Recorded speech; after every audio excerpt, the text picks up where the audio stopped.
Paul, what disasters or mistakes have you seen on projects where perhaps architects haven't been involved, where they could have been avoided if there was someone experienced involved in the project? Again, good question. I don't know if I've seen any disasters, but I think commonly I think that the site hasn't been considered. Every site is different. If you're building on a suburban site, even one next door, it's different. The shadows are different, the sunlight is different. So good design incorporates that, takes the cue from the site. So I've seen lots of projects where they're just orientated the wrong way, or they're a generic house dumped on the wrong side. So that's a first mistake. And what does that mean for the person who's living there, the person who's built the house, if it's orientated the wrong way? If it's orientated the wrong way, you'll get things like afternoon sun streaming into the house that you don't want. And if you've thought it through and you've looked at the site and you've thought through like a climatic response, and in the end architecture is about a climatic response, you can orientate the house to have winter sun and no summer sun, and breezes through the house to look at where the prevailing breezes come from and help cool the house, lower the energy costs. So another mistake I believe is when the project just isn't documented properly, when nobody's considered the details and they're expecting the builder to go along and make it up as they go along. The builder wants good drawings so that he can build the house the way that it's meant to be built.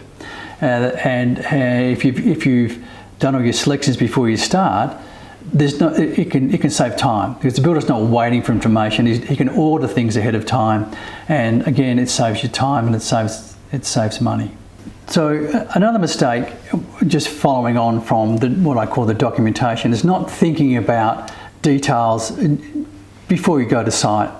Now, if you're inexperienced and you've never built a house before, perhaps you won't think things through, like where the PowerPoint should be or some of the selections. So I've heard of cases where a builder rings the client and says, "What do you want, the PowerPoints?" And the client thinks, "What, the PowerPoints?"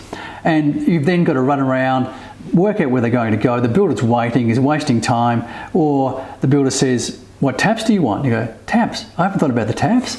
And if they're selected early in time, the builder has time to schedule them.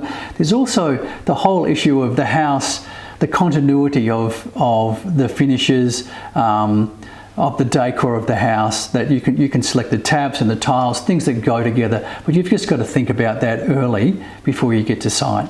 And that's a mistake that I've seen before.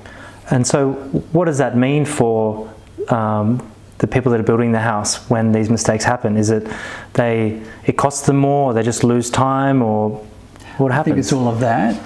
So it's stress. If you've selected all those things beforehand, the actual build can be quite, not so stressful. But if you've got to run around and find those things at the last minute, it can be stressful. It takes time. It's delaying the whole process, so the whole process is delayed. The builder then can't schedule the work. Those materials, maybe they're not available. So it's time and time and money. Mm-hmm. So when you've got time to select those, you can work to a budget and choose appropriate materials and fittings.